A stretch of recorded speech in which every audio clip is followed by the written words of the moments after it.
What if the cruelest sentence you were ever forced to write became the spark that rebuilt your life? I grew up in a house that ran on labels, like those plastic ones you click and press onto jars. Only ours weren't stuck on flour and sugar. They were stuck on children. Caller was the smart one. Mia was the pretty one. Daniel was the strong one. And me? I was the dumb one. It wasn't a joke or a passing insult. It was policy. It organized the day. It decided what we ate, where we stood, what we were allowed to love, and exactly how hard we were punished if we strayed. My mother called it preserving the family ecosystem. She said, every creature has a role, and balance depends on obedience. If Caller missed a question, she wasn't allowed to be average. She was tutored until she bled composure, because geniuses don't stumble. If Mia gained a pound, meals disappeared, and mirrors multiplied, because beauties don't get hungry. If Daniel cried, the weights got heavier, because strong boys don't have tear ducts. And when I learned something too quickly, the rules kicked in like a trapdoor. Don't strain yourself. Dumb kids don't need that. Followed by pills that made the air thick and my brain fuzzy. There are baby pictures where we look like any family, wrinkled faces, knit hats, a tired dad, a proud mom. If you look closer, you can see the story she tells. Caller's quiet eyes labeled genius. Mia's small mouth labeled beauty. Daniel's wide shoulders labeled power. And me, the last one, a preemie who fought for breath, labeled can't. Roles became our paperwork. The day my father realized she meant it literally, he left, and the house turned into a laboratory. Nothing about the enforcement was random. It was choreographed. Caller got books and silence and praise that sounded like receipts. Mia got scales and low-calorie groceries and advice that tasted like ash. Daniel got a red bench and plates of iron and a stopwatch. I got medicine, early bedtimes, and a sudden end to school when my third-grade teacher sent home a note that said, I read 2 grades ahead. My mother smiled and told the office we were moving to a different district. We weren't. We were moving to the dining room table, where papers made me dizzy, and wrong answers made her pleased. If I ever solved something fast, she'd tap the bottle with my name on it and say, time to calm that overactive brain. When you are told who you are every hour, you borrow your life from the edges of the day. After midnight, when the house hushed and the fridge hummed like a giant cat, Caller slid me her textbooks and whispered through algebra. She taught me tricks for holding numbers still. Line them up, breathe between steps, talk out loud. Mia replaced my pills with vitamins anytime she got to the bottles first. Daniel kicked up noise in the garage, slamming weights and inventing errands, giving me a window to think clearly. We developed a language of glances. 3 taps meant danger. A raised eyebrow meant later.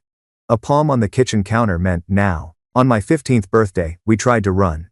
Daniel had saved enough for bus tickets and a motel with carpet so thin you could see the concrete. We made it as far as the station before my mother's hand closed around my elbow. Later, we learned she'd put tracking apps on our phones months earlier. The punishments were perfectly on brand. Daniel carried 50-pound sacks until his back spasmed and he vomited into the gravel. Caller wrote out math proofs until her fingers cramped, and the ink stained her wrist like a bruise. Mia stood in front of the full-length mirror listing every flaw while our mother nodded, as if cataloging defects could count as love. Me? I sat at the dining table and wrote a sentence over and over until the page blurred. I am too stupid to think for myself. She moved us after that out to a farmhouse. So far off the road the mailbox leaned like it wanted company. We died in a fire to the people in town. She said it once at the feed store with a tragic smile, and folks took it as gospel. You'd be shocked how little proof a small place asks for if the story is dramatic enough and repeated kindly. 3 years later, a crack opened in the wall. The county library put new computers in a corner near the cookbooks. On paper, I was a dropout. In reality, I showed up there 3 afternoons a week and asked the librarian questions with my eyes. She didn't pry. She just said, all learning counts, and pointed at the GED prep link with a pencil that had been chewed almost to air. I studied with my hood up and my heart pounding. Caller texted Mom to stage fake crises. I need help with this proof so I could stay. Mia told her there was a sale in town that absolutely required supervision. Daniel accidentally knocked over a shelving unit in the garage to keep her on site. In the long shadow of their distractions, I passed those tests. I printed the score report and hid it in the barn beneath a box of rusty screws. When the college acceptance letter came, white envelope, black type, my name spelled right, I thought it was a prank. We huddled in the barn with the crickets screaming and cried like we were standing in a church. It wasn't just paper, it was oxygen, proof that the labels weren't prophecy. We planned the exit like a heist. On the night, Caller faked a seizure in the living room. Mia shattered a mirror in the hall and screamed about her face. and Daniel lost the dog, and ran outside with a flashlight. I slipped through the mudroom, slid into Daniel's truck, and pressed my palms flat to the dashboard until my pulse came back under my skin. We drove without headlights for a quarter-mile. We didn't breathe until we hit the county road. For 6 days, I tasted normal like it was a new fruit. A dorm where the window stuck halfway and the radiator clanked like a polite ghost. A classroom where the professor said, "Any thoughts?" And I had some. A cafeteria line full of bad spaghetti that still felt like celebration. I bought a binder. I labeled tabs. I raised my hand once, and nobody laughed. On day 7, the phone rang. My mother's voice was calm and bright, surgical. "The school reached out for your medical records," she said. "I told them the truth. I've withdrawn you. Daniel is on his way to bring you home." I turned slowly, like the room had changed shape around me. Daniel stood in the doorway. His eyes were full of shame and fear and something brittle. Behind him, my mother set a medical bag on my desk. "I'm sorry," Daniel whispered, and looked at the floor. "She said she'll hurt them. They're what of a leverte. What of a lot of Copic. Therefore main. Overactive brains cause suffering," my mother said, sweet as poison. "We're having that scene too. Dr. Whitaker is meeting us at the house. He's very discreet." I shook my head. She smiled. She took out a syringe, held it up to the light, and tapped it like she'd seen in movies. Daniel grabbed my shoulders. I twisted, wild, and the needle nicked my skin. Then the pounding started. Sharp, authoritative, impossible to ignore. The door opened on a campus security officer, with her hand on her radio and her feet planted like fax. "Is there a problem here?" she asked, already stepping between us. "Family matter," my mother said, voice instantly softer, like cotton candy. "My daughter's unwell. Wantages came maybe a marking stands." "In the wearing wantages?" The officer glanced at me, then at the red mark rising on my arm. She clocked the syringe, the bag, Daniel's grip. She didn't make a speech. She did something better. She called for backup and stayed in the doorway until it arrived. Everything that followed was paperwork, blessed. Boring paperwork. Photos. Statements. An ambulance ride, not because I was in danger but because someone needed to swab the puncture and take blood and make a chart that said what had happened in a font you can't argue with. A campus advocate named Amelia appeared with a stack of forms and a voice that never rose. "We're going to put a privacy block on your records," she said. "We're going to request a no-contact order. We're going to tell your professors you're safe and enrolled and nobody is allowed to withdraw you but you." I didn't know a form could feel like a handrail. That night, I held on to it until I slept. Then came the cataloging of a life. I learned that systems speak evidence. So we collected it. GED certificate. Acceptance letter. A year's worth of texts from Mia about the calories she wasn't allowed to eat. Photos of bruises on Daniel's knees, and lists of reps from when strength meant pain. Callers' notebooks full of proofs with "good girl" in the margins, half sarcastic, half desperate. Bottle labels with my name and dosages. A librarian's note typed in a gentle tone. Patron studied daily. Respectful, diligent. We turned it all into folders because you can't argue with stacks of paper that agree with each other. The first hearing was a whisper thing that still shook my bones.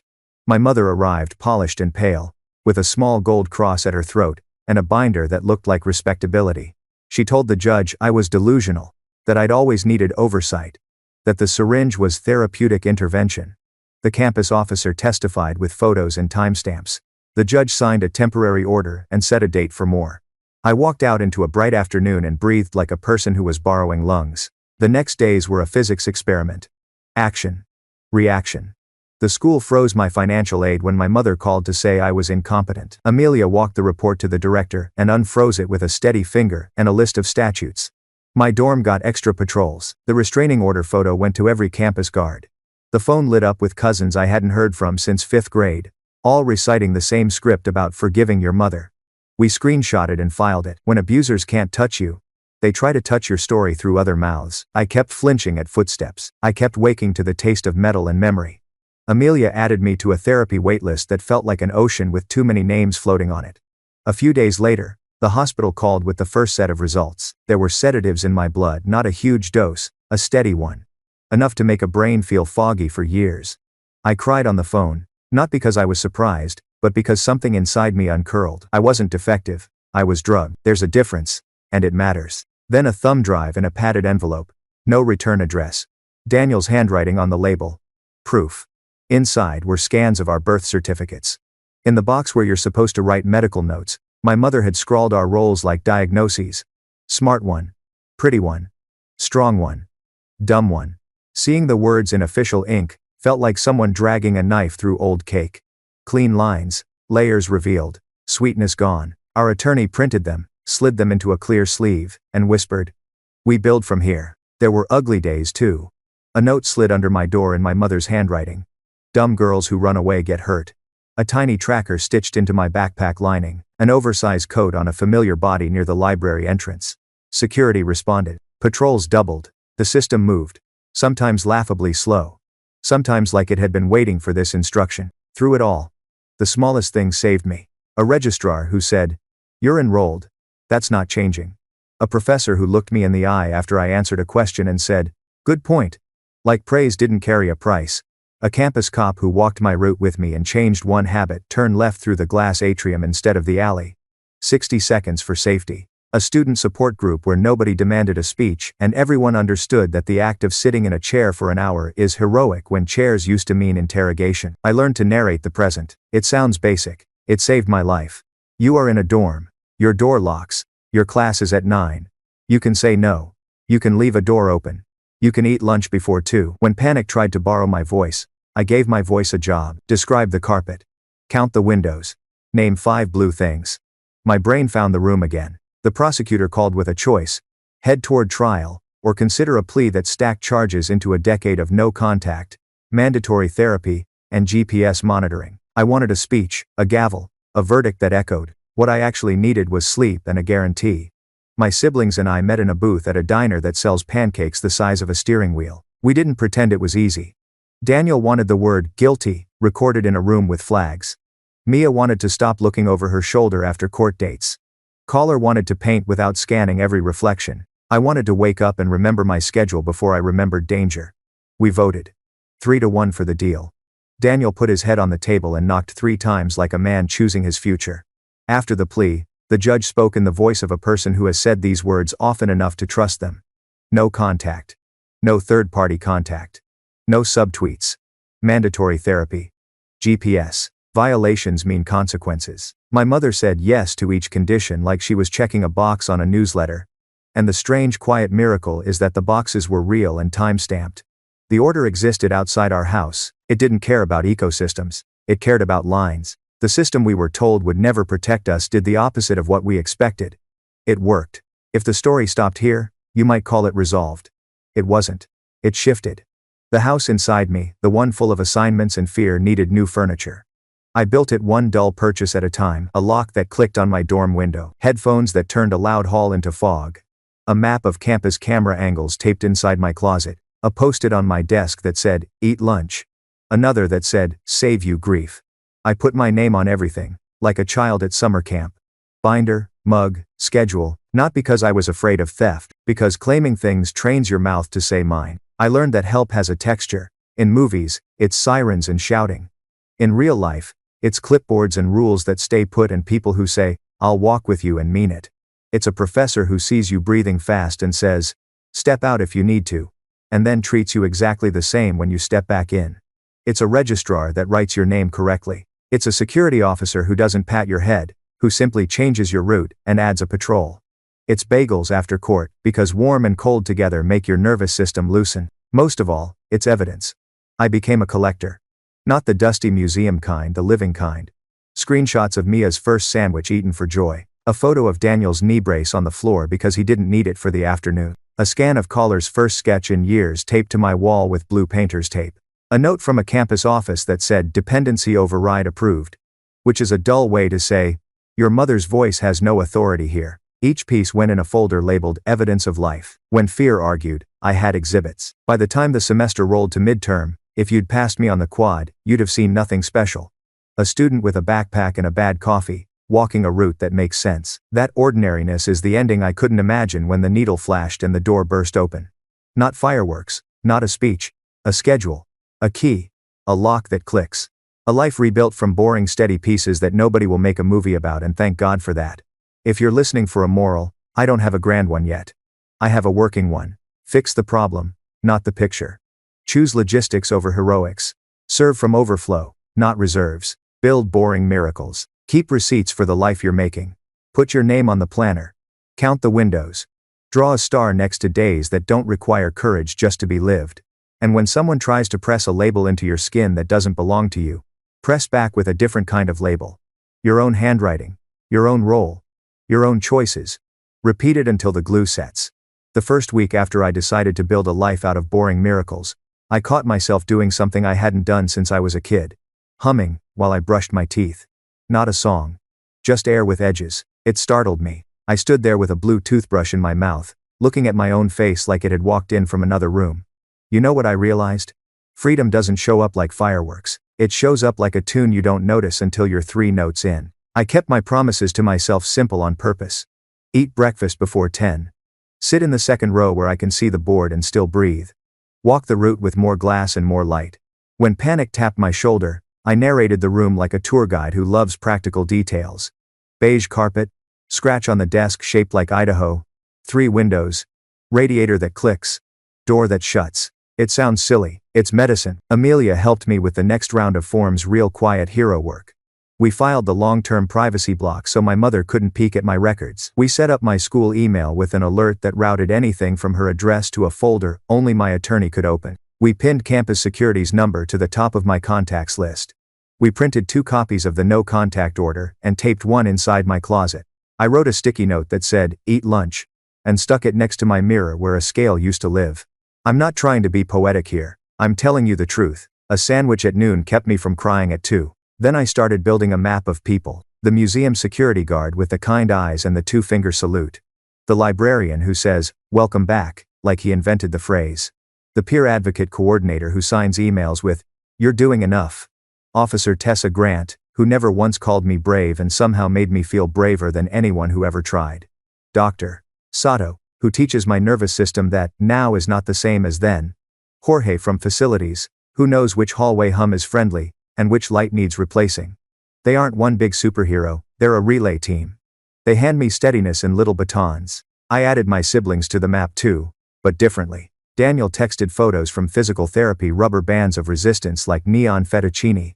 A paper with stick figure stretches that looked like a comic strip for injured superheroes. Under each photo he'd write something like, "Didn't try to lift the building today," which translated to, "I'm relearning strength as caution." On his first night sleeping through without pain, he called me at 6 a.m., giddy and groggy. "I forgot about my knee for a whole hour," he said.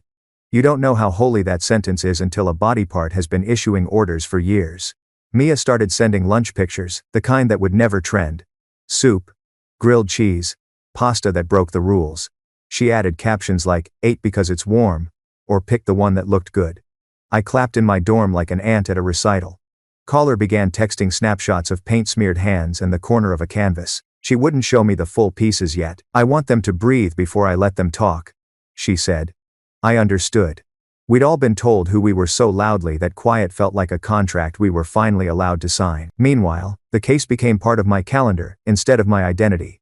Rachel, our attorney, opened a folder she called Paper Audit, and walked me through my life like we were cleaning a closet. This stays. This gets filed. This gets a reminder. We set recurring notes for court dates, license board updates, and the next restraining order review. We scheduled my classes around hearings, so my brain didn't live in a courthouse, even when my feet didn't. When new evidence came in, it didn't shatter my day. It got a hole-punched corner and a home. A week later, the licensing board posted an update. Whitaker's license surrendered pending investigation. It wasn't a takedown video, it was a paragraph on a page. I printed it anyway, slid it into the evidence of life folder, and wrote next to it in pencil, "Locked door." I don't know if you've ever felt a piece of paper make space in your chest, but that's what it did. Not because he suffered, because some kid wouldn't. Then came the first peer shift. I'd signed up to be 5 feet behind strangers who needed a witness to get from point A to point B. Our job wasn't therapy. Our job was proximity and translation. A freshman texted the line, "Walking from library to dorm. Just need someone on the other end." So I walked too. Phone in hand. A half block away. Sending check marks like breadcrumbs. "With you." Corner. Almost there. Inside. "Thank you." You know what surprised me? How much strength it takes to be quiet on purpose. And how good it feels to spend courage that way. My classes started to feel like rooms I could actually live in. In ethics, we argued about paternalism, the kind of help that takes your choices. I wrote a paper that didn't name my mother once and still told the truth. The worst harm I've known wore a helpful face. I wrote. And then I supported it with studies and cases and citations because emotion without evidence used to be the only language my abuser spoke. My professor wrote, clear, grounded, unsentimental. I carried that comment like a spare spine. In developmental psych, we learned why predictability is a gift to the human brain. I wanted to stand up and say this, but I just took notes like everyone else and underlined sentences like they were directions. In statistics, I discovered that bell curves make me strangely happy. I like the middle now. For a long time, I thought life only counted if it was a crisis or a triumph. Turns out, Tuesdays are the niche I never knew I needed. I kept my routine like a coach keeps a team. Warm up, practice, cool down. Therapy on Tuesdays at 11. Study group Thursdays at 7 under the heater that hums just right. Peer shifts twice a week. Work study at the museum gift shop where I can tell you exactly which postcards sell to people who think art needs to shout, and which ones sell to people who like paintings that breathe. I didn't realize I'd been starving for ordinary until my days got edges again. The campus made good on quiet promises too. Lights got replaced along the path Tessa and I walked. One alley became an atrium detour. The security office printed a little laminated card with the review hearing dates, so I didn't have to wonder if I'd imagined them. A cot appeared in the meditation room after Jorge shrugged and said, sometimes people need horizontal. This is the part nobody tells you. Most change doesn't look like a speech. It looks like a facility's request fulfilled. Not that the old story didn't try to creep back in. One afternoon I found a folded note at the bottom of my backpack in handwriting I knew too well. It wasn't a threat this time, just a Bible verse and a prayer request written like a social media post. My hands shook anyway. We treated it like math. Who had access? What camera angles mattered? Which doors got tightened? The officer on duty spoke in a calm, uninteresting voice as he logged the incident, and I wanted to hug him for being boring. Adrenaline loves drama. Safety needs clerks. The next restraining order check-in was mercifully dull. The probation officer said the magic words, no contact, and the judge clicked his pen. I looked at the wood grain on the bench and breathed through my nose. Afterward, instead of bagels, Amelia and I took a walk. What do you want right now? She asked. A lock I can install myself, I said.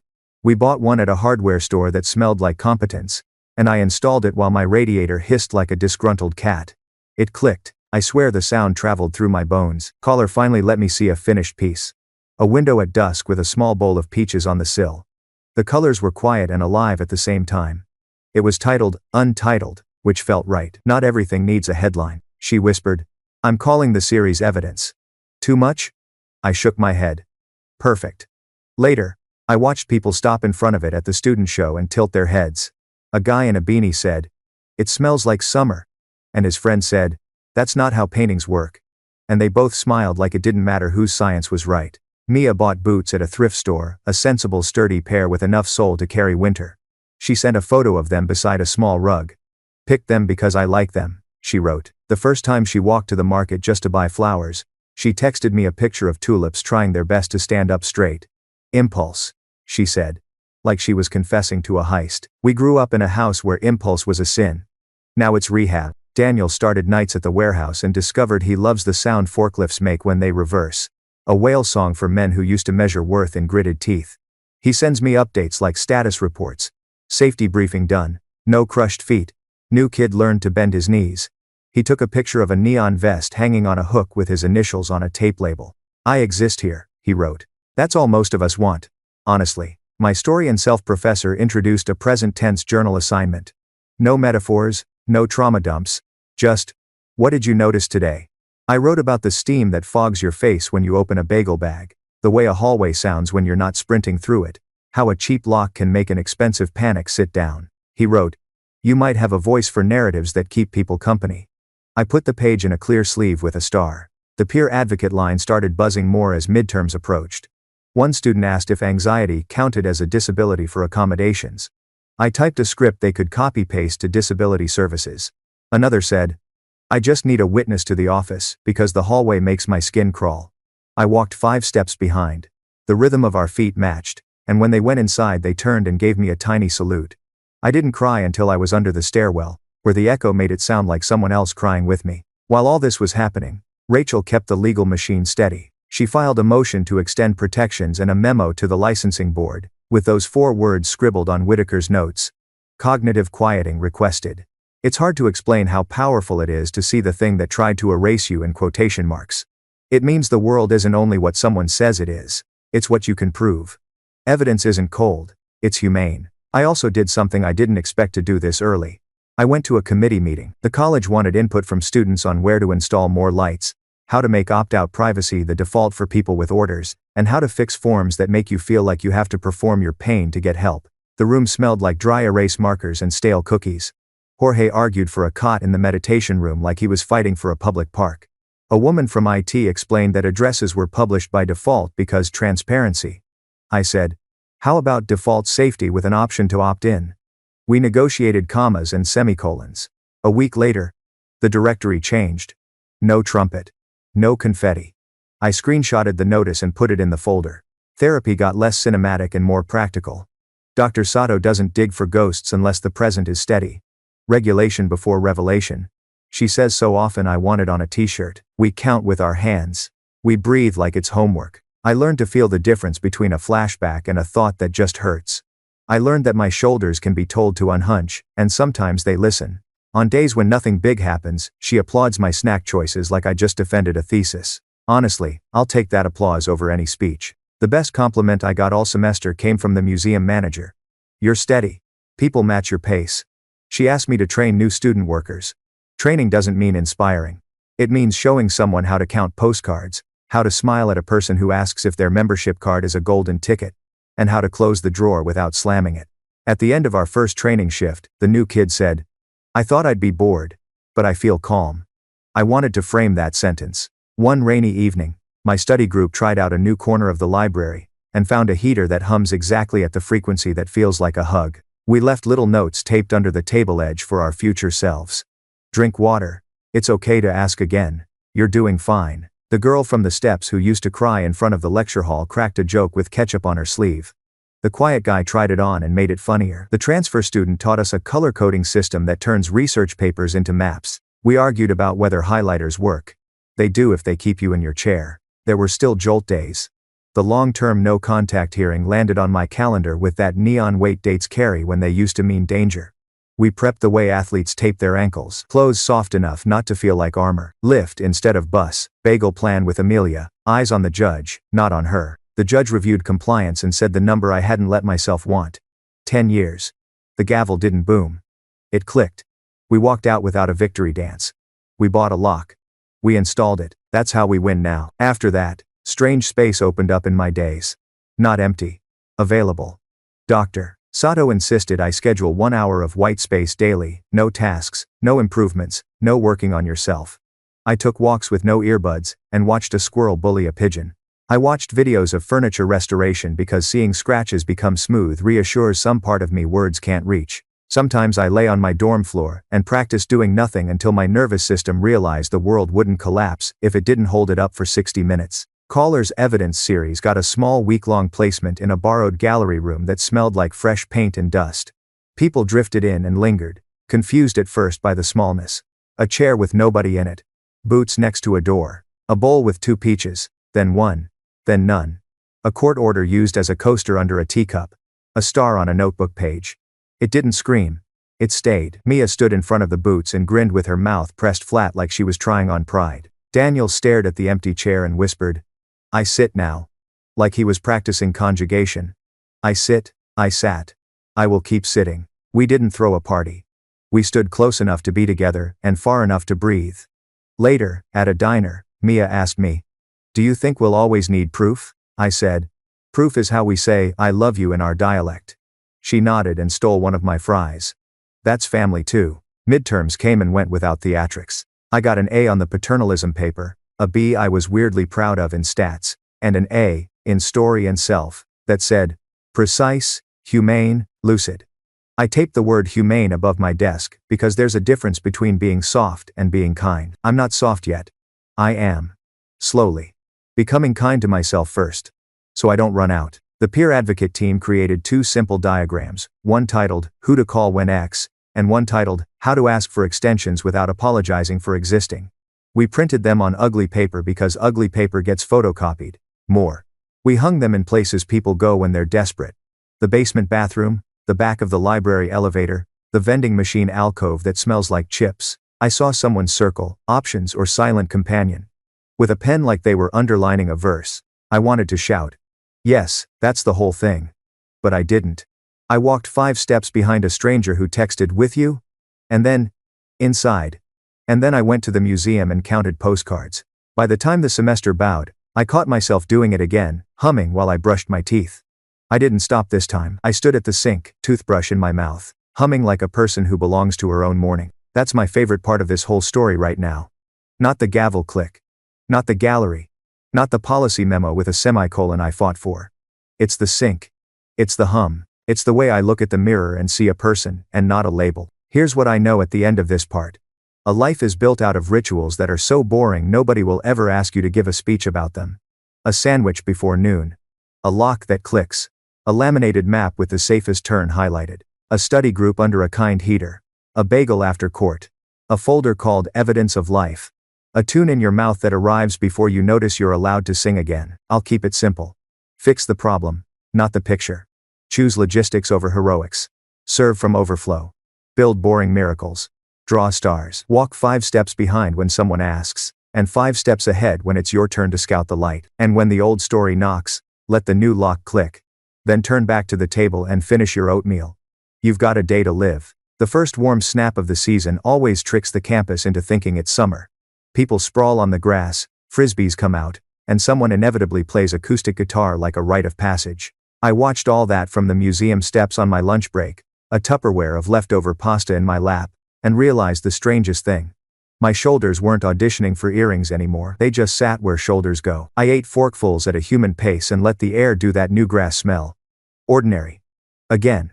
It keeps sneaking up on me. I'd started calling my routine the scaffolding. Wake, oatmeal, second row seat, walk the glass route, work study at the museum, peer advocate shift twice a week, study group under the kind heater, therapy on Tuesdays at 11, white space hour in the afternoon where I defend a block of nothing like it's a castle. Scaffolding isn't the building. It's how you build without falling. When people asked how I was, I didn't tell them about gavel clicks or medical notes. I told them I had a schedule that held. The peer advocate line taught me a new kind of listening. Plenty of students wanted information. What's the difference between a confidential resource and a mandated reporter? How do I word an extension request so I don't sound like I'm begging for oxygen? Where do I go to say I need a quieter testing environment without writing my autobiography? But sometimes the ask was tiny and giant. Can you walk me from the lab to disability services because the hallway is loud? Can you sit on the other end of the phone while I open an email I've been afraid to open? We trained for that. Options, or silent companion. I typed it so often that it became a reflex. The way "bless you" used to arrive after a sneeze. And here's the secret I wish someone had told me years ago. When someone answers, silent, it isn't because they don't trust you. It's because they finally do. One Thursday, a text came in. Need to pick up meds at health center. Can you be 5 steps behind? I put on my jacket and went. We fell into the rhythm, her footsteps leading, mine echoing just enough to register as presence, not pressure. When we reached the window, she turned and did the little salute that has become the unofficial peer advocate thank you. I grabbed tea from the vending machine and sat on the bench outside. A small ceremony I've invented to mark that a person did a hard thing, and the sky did not crack. It sounds ridiculous to tell you that sitting on a bench became a ritual. But rituals are how you teach your nervous system that today is not the past. At the museum, the manager kept giving me tiny promotions that weren't promotions so much as new forms of trust. Could I train the new student on the register after hours when it's quiet? Could I organize the stockroom so the seasonal cards don't elbow the exhibition postcards? Could I be closing lead on Tuesdays? Which basically meant making sure the door clicked and the lights went off. I said yes. Closing a building without flinching is a love letter to the version of me who used to scan every reflection for a ghost with my mother's face. My classes shifted from, "I hope I survive" to, "I hope I learn." In ethics, the professor handed back papers with quiet comments instead of golden trumpets. On mine about default safety policies, she wrote, "Feasible, clear, grounded." I walked across campus with the page folded in quarters and unfolded it twice just to read feasible again. A word that looks boring and tastes like dignity. In developmental psych, we got to the chapter on corrective experiences, how the brain can rewrite meanings if you give it steady enough evidence. I wrote in the margin, bagel after court, heater hum, lock click. My own case study. Ongoing. I made the mistake of thinking progress meant no more backslides. Then a smell in the hallway, sharp and medicinal, knocked the wind out of me and sent me into the bathroom where I sat on the closed toilet and did 5 things. I can see. 4. I can touch. 3. I can hear. 2. I can smell. One I can taste, like it was a spell. It worked, slowly, like a tide going out. I texted Dr. Sato. Smell punch, survived. She wrote back. Regulation accomplished. We celebrate that. I'm learning to celebrate the meter changes I used to resent. Panic to breathing. Breathing to noticing. Noticing to moving on with my day. Daniel called from his first overnight week without pain. The warehouse had hired him not just as an operator but as a safety mentor. Imagine that. The kid who was assigned strong until his joints screamed, teaching other men how to be strong as caution, not spectacle.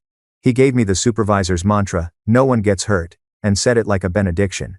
He was saving for a move out of the shelter into a curtained corner of an SRO with a window that actually opened. "I want a couch that doesn't demand heroics to carry," he said. "And a kettle." We made a list together. Couch, kettle, a mug with a handle that fits his hand, a rug that doesn't care what weight it holds. Mia's chart on the fridge grew boxes: sleep, meals, movement, therapy, fun, as if fun required documentation to be real. For us, it kind of does. She texted me a picture of a grocery cart with peaches and cheap tulips, and a loaf of bread with a soft heel. "Impulse buys," she wrote, half giddy, half apologizing. "I forgive you," I wrote. "Please forgive yourself." She sent a photo of the vase on the table under a window, trying to remember spring. Caller's evidence series expanded in small squares. The chair with nobody in it. The window at dusk. Boots beside a door. The bowl with peaches too. Then one. Then none. A folded court order under a teacup. And a new one. A star drawn in a cheap notebook. When she asked if the star was too on the nose, I reminded her we've organized a lot of survival around subtleties. Sometimes the point needs a forehead. She laughed and then cried and then wiped her nose with the back of her hand like a kid, and the back and forth of our lives widened enough to hold laughter and tears in the same minute without one canceling the other. The licensing board posted another update on Whitaker. The kind of paragraph that sounds like a door staying shut. Surrender maintained. Investigation ongoing. Practice prohibited. Rachel forwarded it with a line that read, "This is what accountability looks like in bureaucratic." I printed it and slid it into the evidence of life folder. Because evidence isn't just the bad that happened, it's the good that keeps happening quietly. Locks clicked, licenses surrendered, routes altered, defaults shifted. Default safety became the niche I cared about most on campus. The policy subcommittee met in a fluorescent room that smelled like dry erase markers and stubborn coffee. We weren't rewriting constitutions. We were moving commas like furniture and asking simple questions. Could the directory hide addresses by default for anyone with an order? Could students opt out of public listings as easily as they opt in? Could forms ask the least amount of pain necessary? Jorge from facilities kept showing up with solutions like he kept a pocket full of them. "We can put a cot in the meditation room," he'd say. And we'd all pause, and he'd shrug. "Sometimes people need horizontal." The cot appeared a week later. You cannot imagine how many people used it and exhaled. On my white space hour one day, I made the mistake of opening a folder labeled "Old Stuff" on my laptop. Inside were photos I thought I'd deleted. Me with a dull gaze and a plastic smile at 15. A notebook page with that sentence written 100 times. A picture of Daniel pale with effort. A note from mother that managed to say love and control in the same sentence. I closed the folder so fast my trackpad squeaked. The urge to delete everything rose like a siren, but instead, I did what Dr. Sato calls containment without erasure. I created a new folder named Archive Not For Today. Dragged the files in. And set a password. I sent a message to myself, out loud, so my ears could hear. Not denying, not drowning. Shelf. Later. The hour of nothing turned into the hour where I practiced being a librarian of my own life. That weekend, the peer advocate line pinged with a message that could have been mine months ago. "My mom is on campus, I have an order." We executed the drill, confirm location, safe to call, to the security desk. Photo verification. Escort. Officer Grant was the one on shift, and for a moment the edges of time folded. She spoke to that student the way she'd spoken to me. Precise, calm, no speeches about bravery, just logistics. I stayed 5 steps back, silent companion. When the student was safely inside her dorm, she whispered, "I thought I made it up." I said, "You didn't." Then I walked to the museum and cried in the staff bathroom, clean, quiet, old tears shaking something loose without making me shake apart. Quiet wins count too, Amelia likes to say. And I have proof. The restraining order compliance check came and went with a pen click and a nod. No contact continues. We didn't go for bagels this time. She had another student to meet. I had a shift. I texted a thumbs up. She sent 3 sparkles. It felt like a secret handshake between people who have learned that the most powerful sentences are unexciting. In Story and Self, the professor asked us to record a 3-minute audio about a room where you breathe differently. I picked the library stairwell landing where the heater hums at the perfect frequency, and the light from the narrow window goes the color of tea late afternoons. I described the concrete under my shoes, the scrape of a backpack strap, the way footsteps sound like a friendly ghost. When we played it in class, a girl 2 rows over said, "I didn't know I needed to hear a hallway." Neither did I. But there's something to being a voice that keeps people company. Even if all you're doing is describing a stairwell where you learned not to panic. My study group became a small republic. We voted on snacks. We passed laws about breaks. We instituted a tradition where whoever panics gets the fancy mechanical pencil for 10 minutes like a scepter. The girl from the steps, now the girl who laughs with her whole mouth, brought note cards with colors assigned to concepts like a festival. The quiet guy told a joke so dry we almost missed it, and then laughed so hard the librarian shushed us, which somehow made it funnier. The transfer student king of outlines taught us how to summarize an article without strangling it. We left handwritten notes under the table edge for our future selves. Drink water. Ask again. You're not behind if you're here. I keep the blue bag stocked with snacks because sometimes the victory is calories on a Thursday. There was DMV day. I put it off until the post-it note on my mirror started to feel like a dare. The farmhouse address, her address needed to vanish from my ID. I brought bills and letters and stood in the fluorescent line. When the clerk changed the address and slid me a temporary card, my hands shook like I was holding something alive. Outside, I took a picture of the new address and sent it to the sibling chat. Daniel replied with 9 flexing arms ironically. Mia sent a boot. Caller sent a blue square for Sky. I put the temporary card in my wallet and felt like a person with paperwork that matched her life. 2 weeks later, the museum showed a student exhibit in the side gallery, and there it was, a small frame around a window, a bowl, 2 peaches that almost glowed, a red dot next to the label. Sold. I found Caller by the water fountain, blinking fast. Do we cry or run? I asked. Both. She said. We did neither. We stood very still and let the new fact land. Someone bought a piece of our family's evidence, and gave it a wall we'll never see. That felt like the universe signing a receipt. I kept practicing the kind of help that doesn't want applause.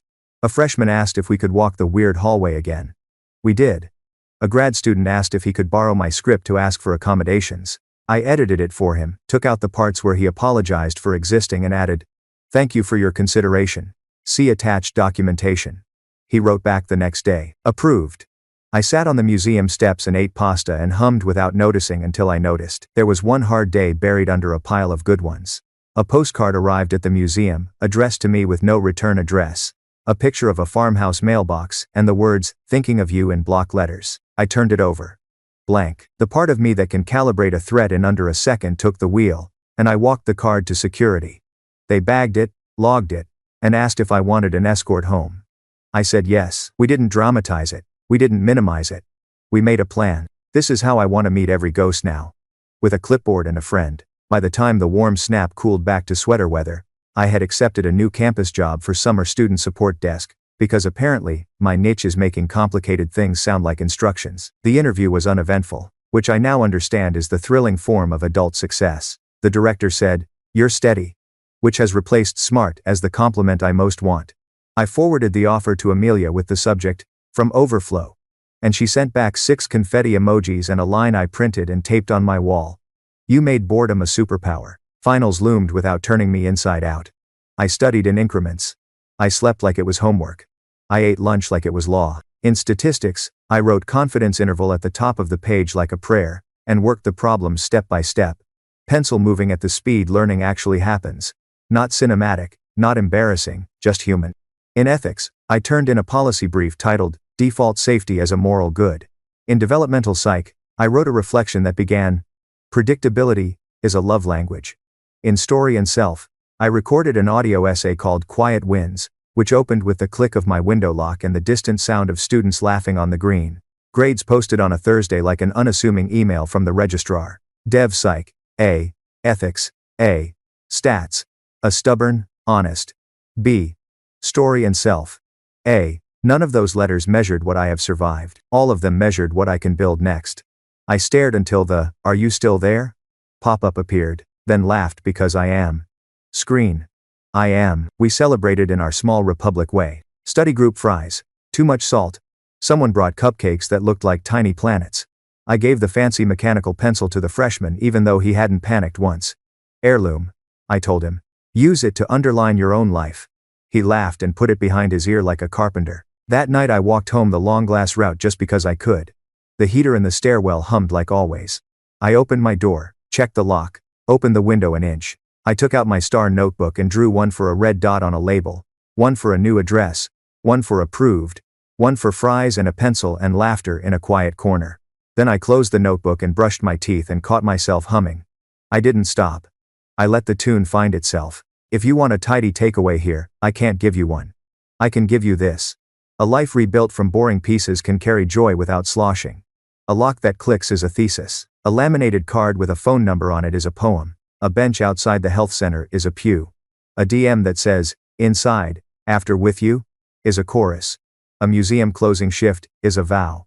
A schedule is a shelter. And good people with clipboards and fluorescent lights and key rings and kind voices are a relay team you get to join once you stop sprinting alone. Tomorrow I'll wake up, draw a star if the day earns it, and make oatmeal. I'll answer a peer advocate text with, options or silent, and be exactly as brave as quiet requires. I'll train a new student how to close a register so the drawer doesn't bite them. I'll walk someone down a hallway that used to rattle me and discover it rattles me less. I'll call Daniel and ask about kettles. I'll text Mia a picture of whatever ridiculous fruit I can afford. I'll send caller a video of the light on my desk going gold at 5:14 p.m. and say, look. She will. We won't make speeches. We'll change 2 commas in a policy. We'll put a cot in a room where people cry. We'll make default safety a thing you don't have to request like a favor. We'll keep the lock clicking. We'll keep the hum going. We'll keep serving from overflow, and building boring miracles, and writing the present tense down so it can't pretend it didn't happen. And we'll let the day end without a twist. Because the twist is that there isn't one.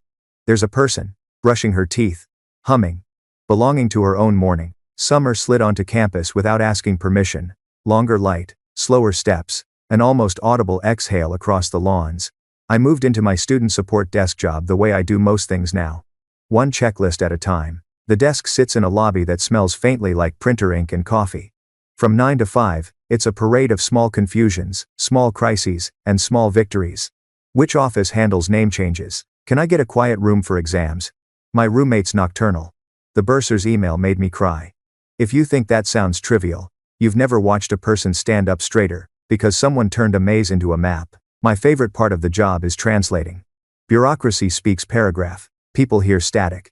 I get to be the radio dial. Click, click, clear. Here's who you email. This subject line. Attach this. Say this sentence. Sometimes I print a template and slide it across. Use this. Change the names. The best sound in that lobby is the soft, oh, a mouth makes, when overwhelm turns into a plan. It's the opposite of a gavel. It lands just as hard. The museum kept me for 2 evening shifts a week, so my days grew a rhythm. Desk in the morning, break, gift shop in the evening. Closing the museum has become a ritual as precise as turn the key, feel the bolt catch, test the door. Lights off in a sequence that makes sense to my body. I think of 15-year-old me counting window locks in the farmhouse, and wish I could mail her this closing checklist with a note. One day, the lock clicks for you. There is not of tua works ignow and that of tomtim. And there is noted every mar contents. Daniel FaceTimed me from a couch the color of a bruise he loves, because it doesn't make his knee complain. He tilted the phone, so I could see the kettle chrome, squat, humble, as if it were a newborn. Listen, he said, then laughed at himself. Then held the phone close to capture the first whistle like it was a song. The shelter felt far behind him, not because he'd outrun it, but because he'd built walls of his own. Nights at the warehouse had turned him into a connoisseur of safety briefings. No one gets hurt, he said, with that reverent tone he saves for sentences that saved him. I say it to myself even when I'm making eggs. Have ensures of porting to a ground. Like the same, Mia sent me a calendar photo, her fridge grid evolving, sleep, meals, walks, therapy, fun, chores, not penance, just rhythm, and a box labeled color, which made me laugh until she explained. Flowers, nail polish, a new dish towel. Something that makes the room brighter. She used to think aesthetics were a moral failing. Now they're a line item. She's dating, carefully, like a person who understands the difference between attention and care. I don't ask for details. She sends what she wants to send. A picture of 2 iced coffees and a book splayed face down on a picnic blanket. Captioned, talked. Didn't perform. I clapped like an ant again. Caller's evidence series got an extension at the small gallery 2 extra weeks because people kept lingering. She added a new piece. A cheap metal key on a folded napkin, painted with the kind of precision that makes you lean closer without meaning to. Title card. My name on the lease. She doesn't have a lease yet. She painted the idea before the fact evidence as an invitation. I watched a woman in a wrinkled blazer stand in front of it for a full 5 minutes, and then buy a postcard of the peaches like she was buying permission to want fruit. Peer advocate shifts change tempo in summer. Fewer panics. More, how do I even start? A rising sophomore texted.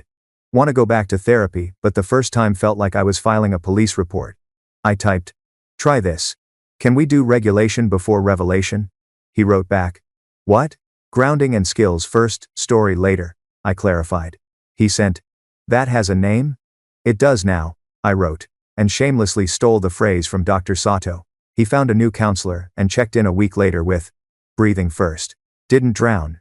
I saved that message in a folder called Scripts That Work. I've become the kind of person who keeps a private lexicon taped behind a desk drawer. Logistics over heroics. Serve from overflow. Default safety. Quiet wins count. Save you grief. Options or silent. Those phrases started as lifelines. Now they're exportable.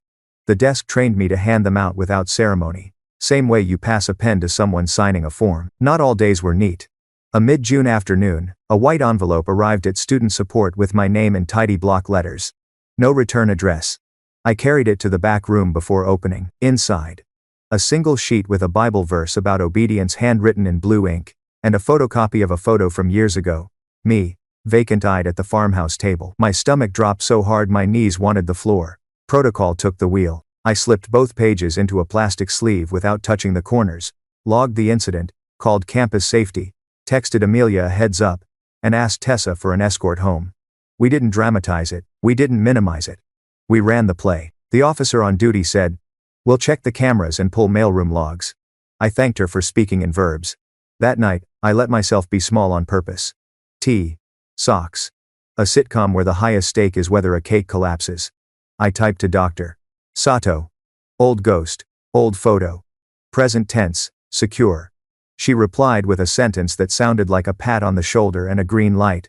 You engaged the system, your nervous system can stand down. I slept, not perfectly. Enough. I kept a promise to my white space hour. Nothing ambitious. Sometimes I walked around the block with no earbuds and counted dogs. Sometimes I read a paperback where nothing terrible happens. Sometimes I sat by a window and did absolutely nothing except tell my brain we were allowed to.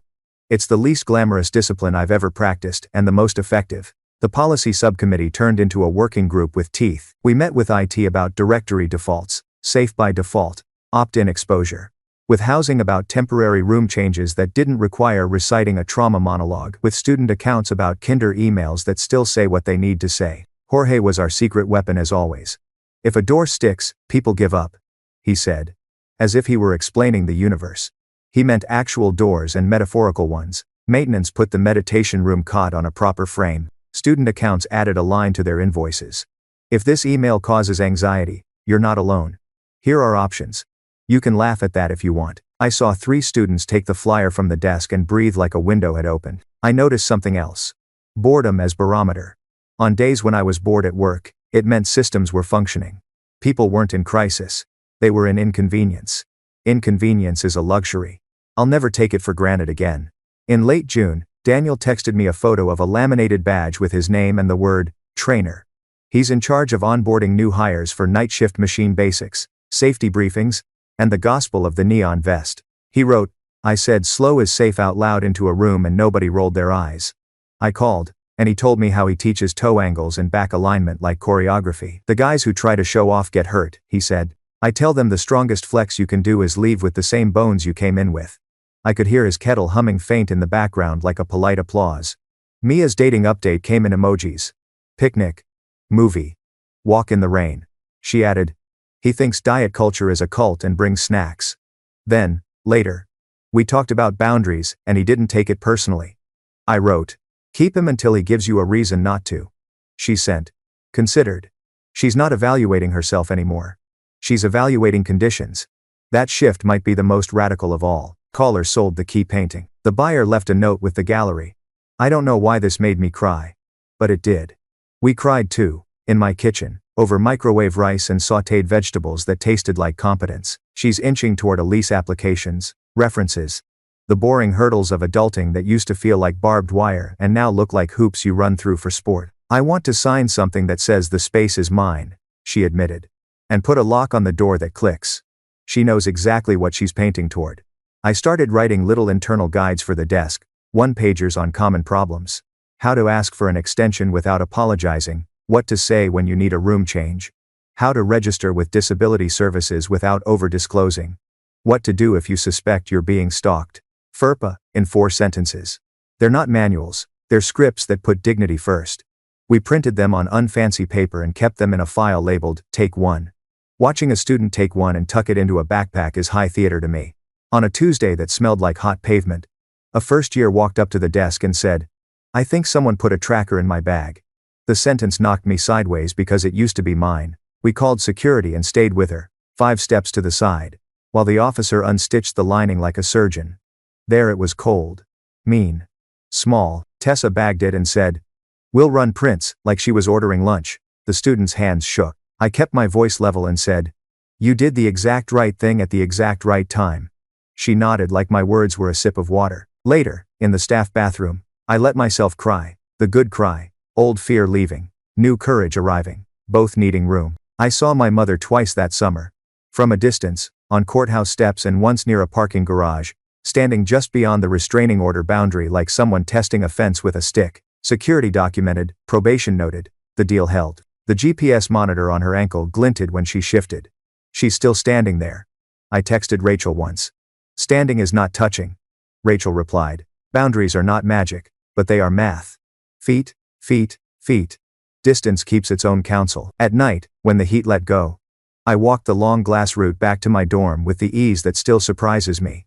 I passed the meditation room with its cot. I touched the index card inside my closet that reads, "Save you grief."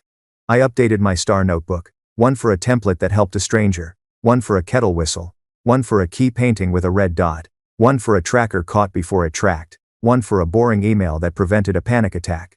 If you saw the page, you'd laugh. It looks like a child's universe. It is mine. Summer session classes started for me in July, one course by design, so I could keep working the desk, systems, ethics, and care. The professor opened with a line that made the room lean forward. Care is not an emotion, it's a structure. I wrote the sentence 3 times like a person learning to spell her own name. We read about harm reduction, disability justice, trauma-informed design. I turned in a paper proposing default quiet routes on campus maps for students who need more glass, more light, more exits. The professor wrote, "Implementable." It's my favorite compliment now, right next to feasible and steady. There was links greeting it to steady. Was at a morning. The course asked for a final project, something that lives after the grade. I built a tiny website with the scripts we've been using at the desk, language for asking without apologizing, diagrams for who to call when X, a glossary of words you can say out loud to get a specific response from a specific office. Plain fonts. No heroics. XP. A small button. Need a silent companion? Here's the number. We got the site hosted under student support with 2 approvals and 1 IT ticket. On launch day, traffic was a trickle. Perfect. The people who needed it found it. They always do. One evening, a girl from my spring study group found me on the museum steps and said, "I used your script. It worked." I didn't cry in the office. We sat side by side, watching people stroll through that gold hour that makes even ugly buildings look touched. I told her I was proud, like I had any right to be. She said, "You know what's weird? It wasn't dramatic." "Thank God," I said. We bumped shoulders like teammates. Daniel came to visit on a Sunday, and we did nothing worth posting. Hardware store, checkout line, a debate about whether the good sponges are worth the extra $1, they are, sandwiches on a bench, and then the gallery where we stood in front of the chair painting in silence. "I sit," he murmured, and I watched a line shut in him that had stayed open too long. On the bus back to his place, he texted me a picture of grocery bags on his ugly couch. "Home," he wrote. I saved it in evidence of life. Mia brought over tulips that drooped elegantly, and a pack of sticky notes in colors too bright to be serious. She stuck one on my lamp. "Schedule is a shelter." She stuck another above my kettle. "Warm is allowed." She stuck one on my door. "Locks click." On her way out, she said, "I forgot I loved sticky notes." I said, "Welcome back." Caller finally signed a lease, a basement studio with real light thanks to a generous window, slanted floors that make mugs want to slide, and a deadbolt that clicks like punctuation. We celebrated with takeout and a roll of painter's tape.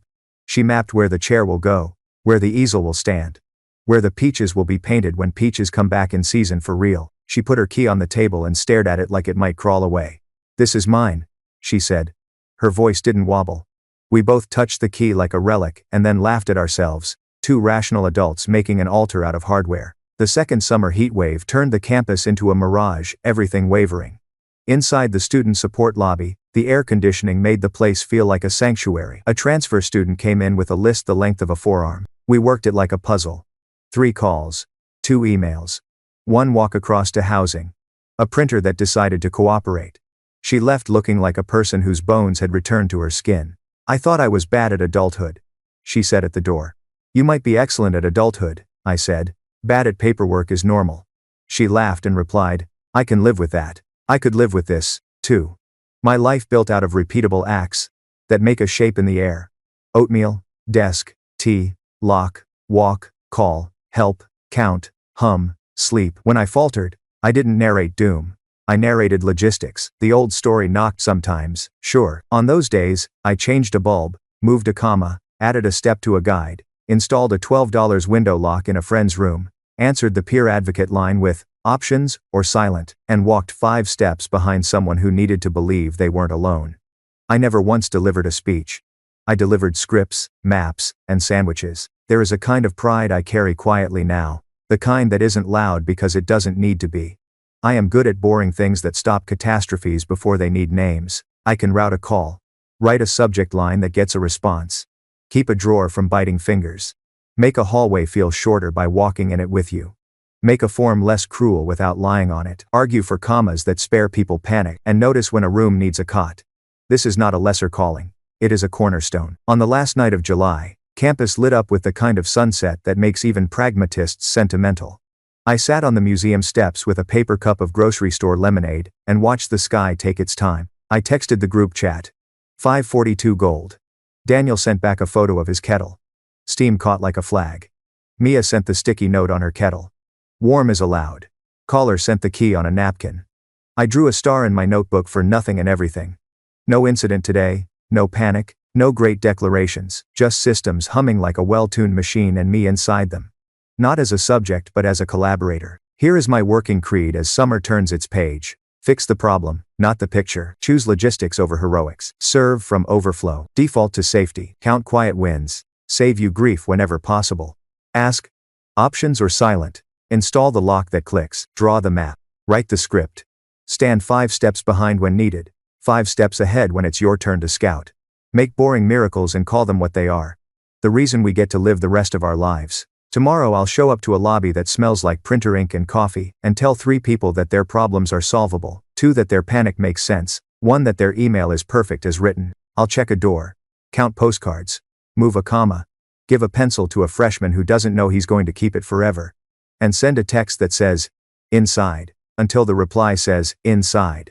I'll go home, boil water, watch steam, lock a door, open a window an inch, brush my teeth, and hum.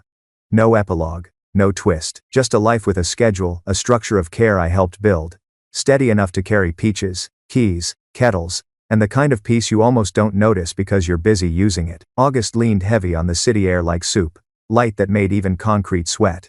Inside the student support lobby, the hum of air conditioning turned the place into sanctuary. My desk got busier as orientation season arrived. Wide-eyed first years came with folders full of forms and questions that sounded simple but carried weight. What if my roommate drinks? What if I don't know how to do laundry? What if I don't belong here?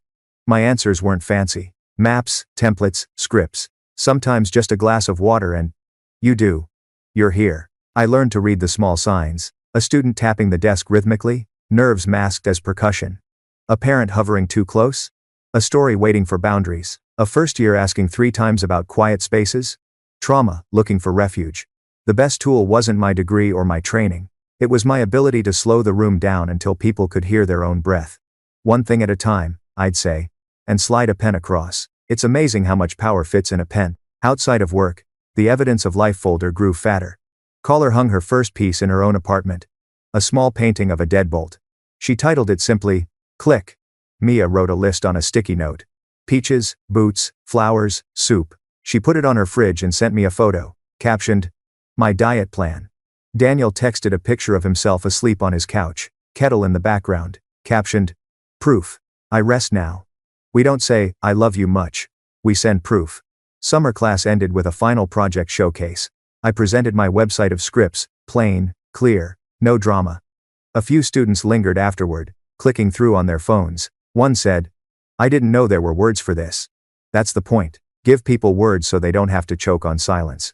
My professor nodded like someone who has seen enough chaos to know quiet innovation when it sits in front of her. There was a night in mid-August when a thunderstorm broke the heat wide open. I walked the long glass route, rain hammering the windows like applause, and felt something crack free inside me. Not pain, not even relief, just room. I called Daniel from under the atrium roof, thunder rolling in the background. We made it through July, I said.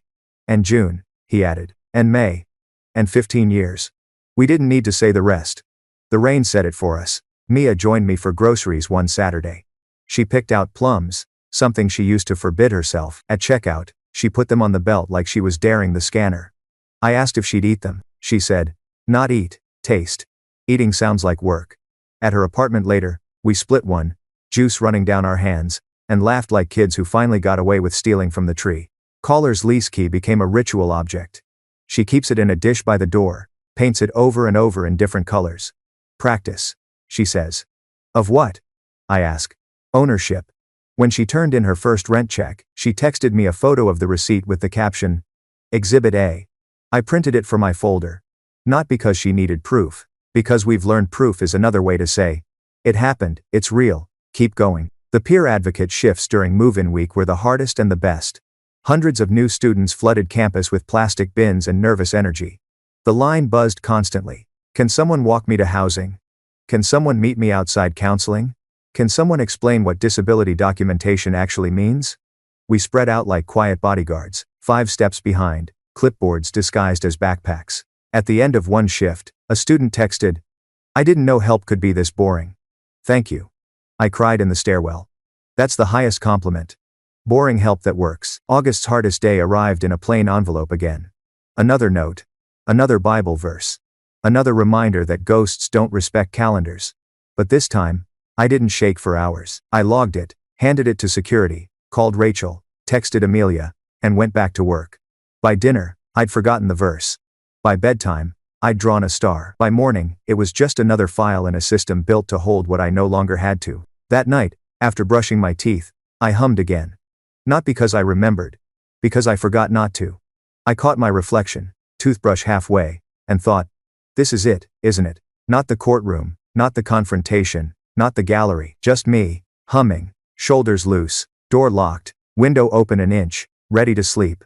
Evidence of life. Tomorrow, I'll show up at the desk with a pen and a stack of forms. I'll teach a freshman the sentence that unlocks accommodations. I'll text Daniel about sponges. I'll ask Mia about plums.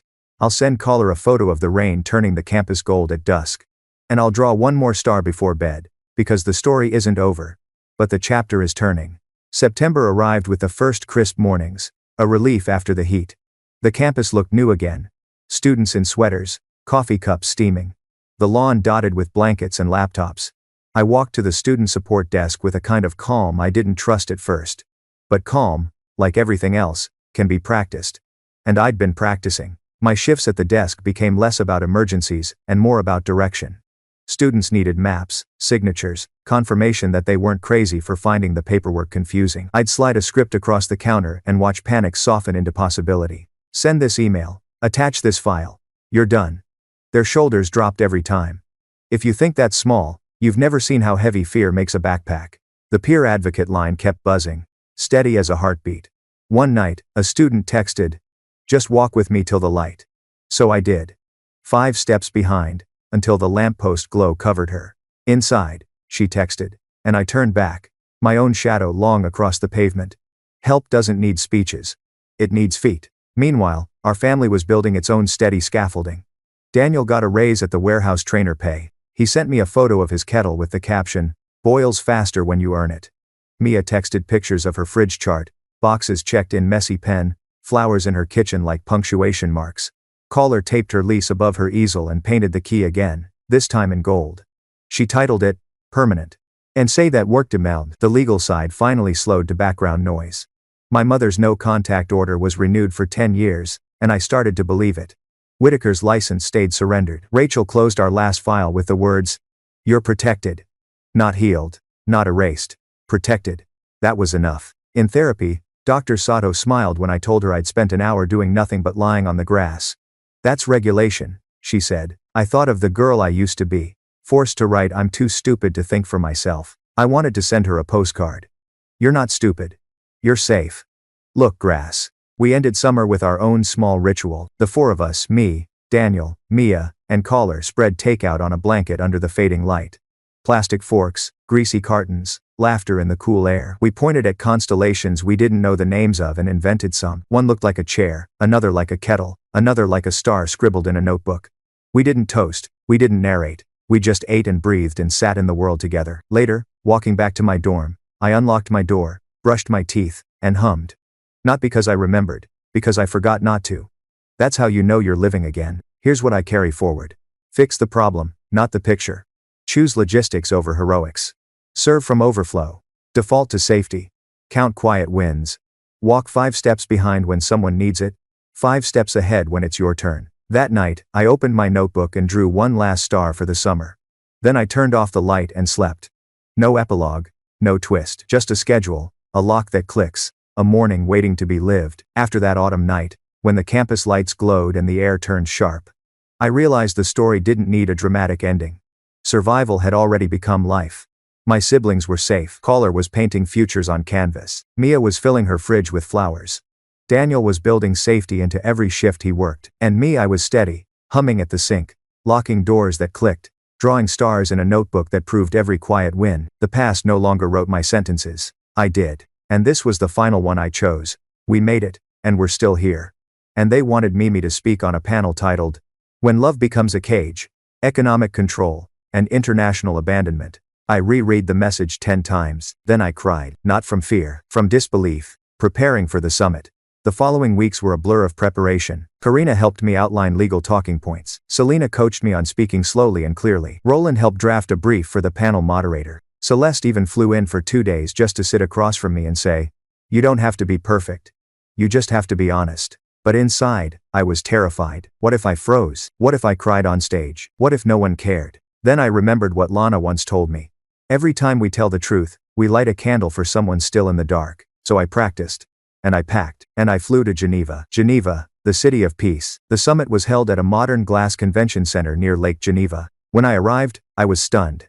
There were hundreds of people. Delegates, experts, survivors, activists, journalists. I wasn't the only speaker, far from it. But when they handed me my name badge, it hit me.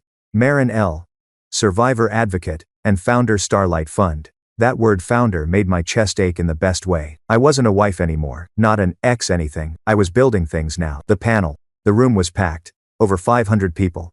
Cameras rolling. Beside me sat a woman from South Korea who had escaped a forced marriage in Australia, and a mother from Chile whose ex-husband had stolen their children's passports to prevent her return. When it was my turn, I told the truth. Not the clean version. I spoke about being abandoned in a foreign country. The financial, legal, and emotional trauma that followed.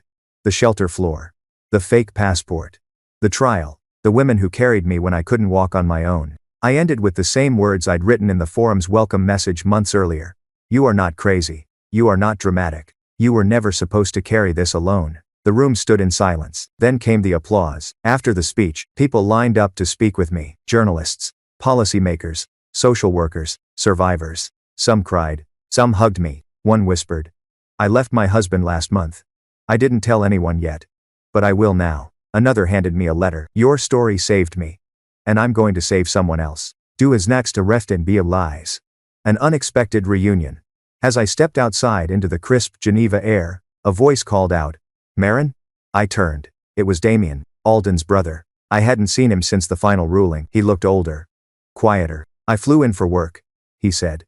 "I saw your name on the summit list and I had to come." We sat on a bench nearby. He said he'd gone no contact with Alden completely, that their parents were still in denial, that he was trying to make peace with the past by doing better now. He told me he'd started volunteering with a local men's accountability group, Teaching about power. Control. Unlearning toxicity. I don't want to just be the brother of the guy who did awful things, he said. I nodded. Then be part of the repair, I said. And we sat in silence, two people tied together by pain, and a choice not to pass it on. A letter from Nan. When I returned to my hotel room that evening, a letter was waiting. From Nyan.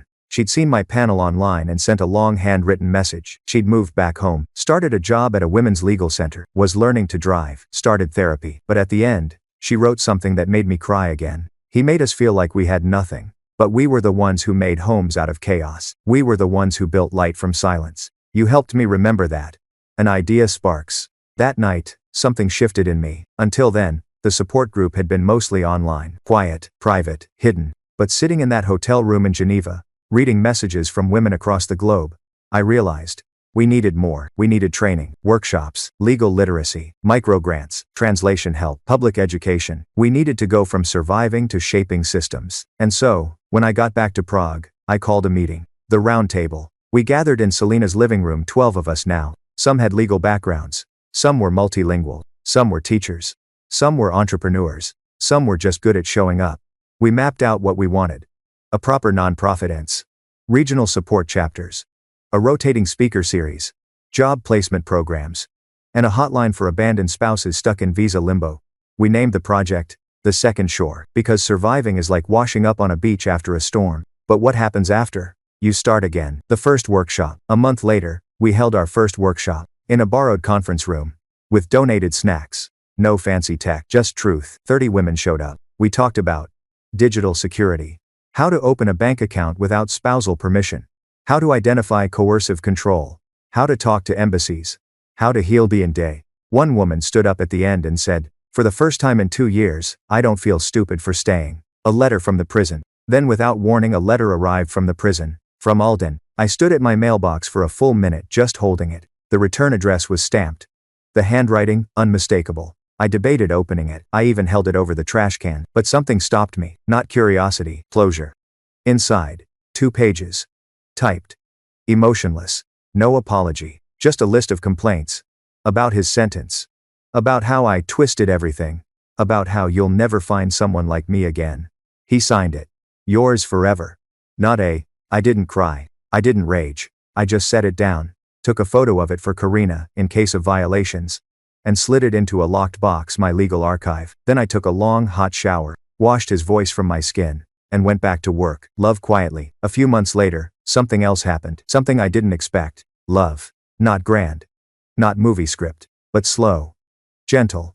Patient. He worked with one of our NGO partners. We met over coffee. Then again, over group emails. Then at a fundraising event where he complimented the pendant I wore, the key one. He never asked about Alden. He didn't need to. He saw me. The woman I had become. Not the wreckage. He brought me books instead of flowers. Listened instead of explaining. One night, over wine and roasted vegetables, he asked, "What do you need from me?" And I said, "Nothing. But I'm learning to want again." The email came on a gray Tuesday morning, while I was prepping the third Second Shore workshop on emotional resilience. It was from a lawyer back home, someone from my distant past I barely remembered. But the message was unforgettable. "You've been named in a will. Please contact us at your earliest convenience." I stared at the screen. A will? Whose? My parents were still alive. Alden's assets had already been handled.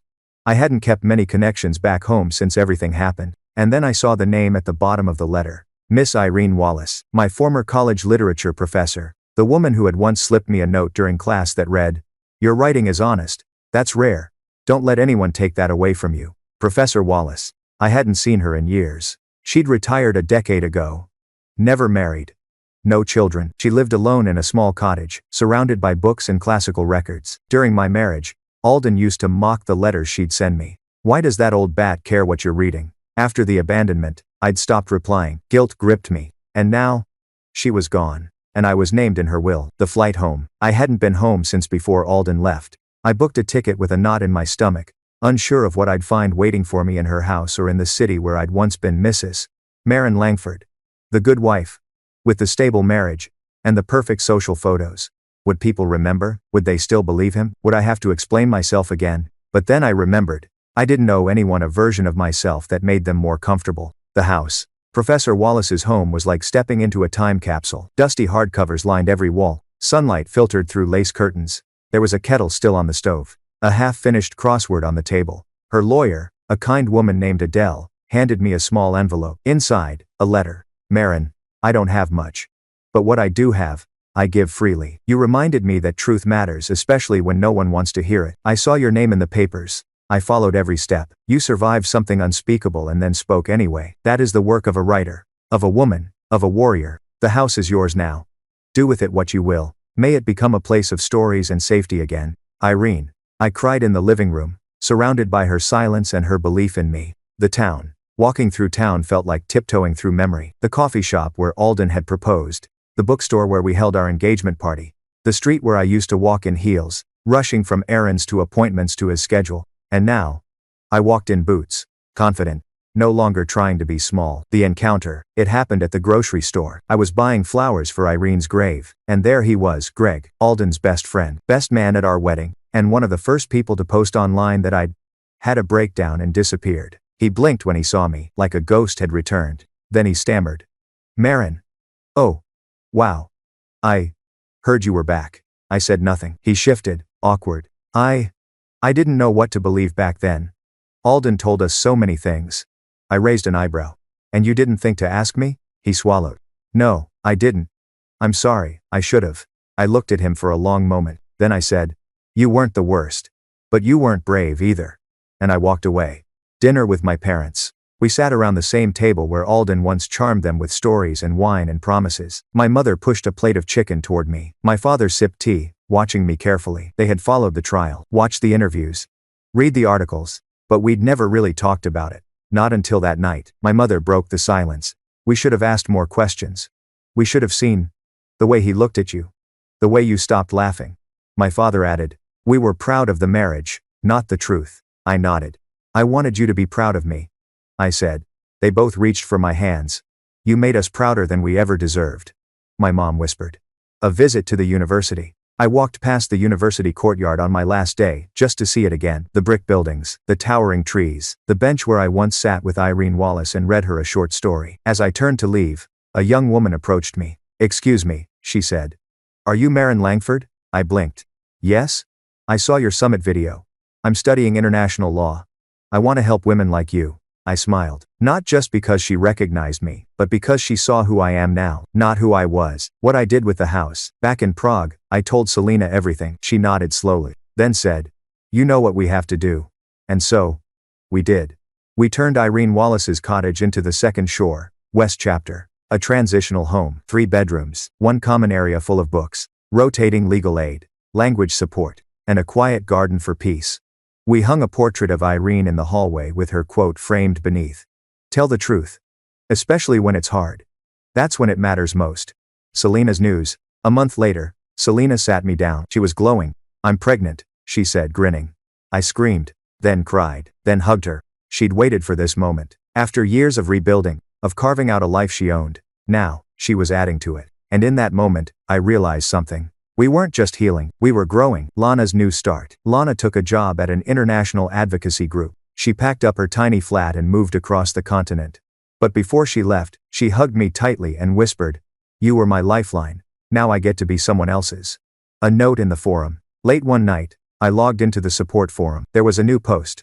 From a woman in Canada. She didn't use her real name. She just wrote, I found your story through a friend. I don't have a passport. I don't have money. But I do have this laptop. I read everything, and for the first time in a long time, I believe there's a way out. I don't know if I'll make it yet. But I wanted you to know.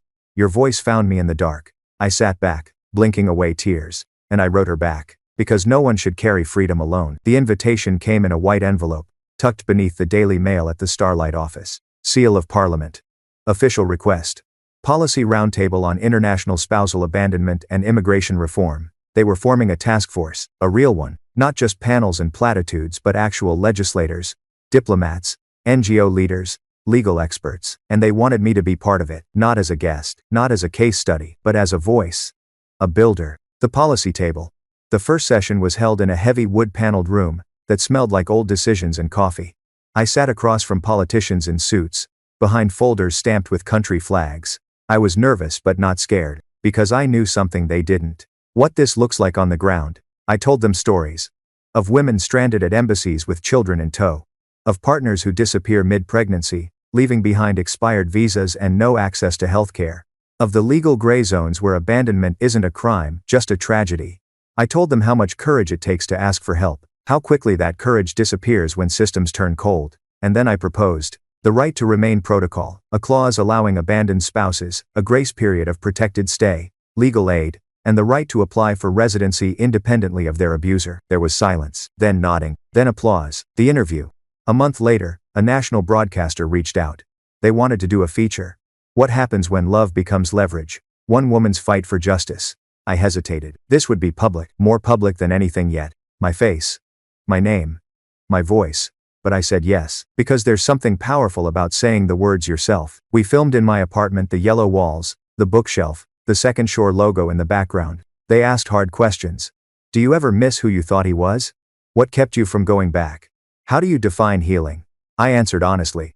I don't miss the version of me that needed his approval more than her own voice. I didn't go back because I finally understood love isn't supposed to feel like fear. Healing isn't a finish line.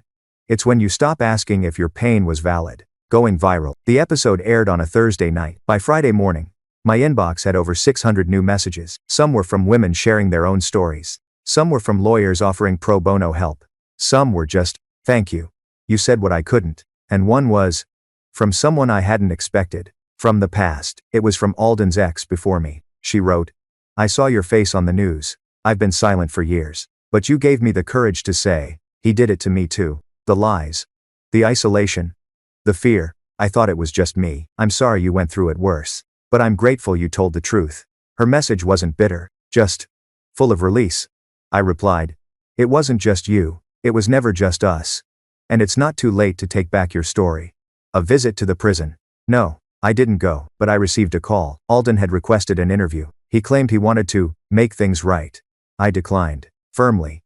Clearly. He can process his guilt in solitude. He doesn't get to use my forgiveness as his therapy. The sadder no self in himself in one simos gen. Some wounds don't deserve your presence, just your boundaries. The gala. The International Council on Women invited me to speak at their annual gala in Vienna. It was beautiful. Candles. Gold trim. Music. Soft voices and sharp minds. But the moment that stunned me came during the final toast. They presented me with a small award, one I hadn't known about in advance. The Courage and Policy Award. For turning silence into structure, pain into protection, and survival into systems. I didn't prepare a speech, but I stood up and said, I was abandoned in a foreign country with a bag and a passport that wasn't mine. Now I stand here with policies that bear my fingerprints. Let this be the proof.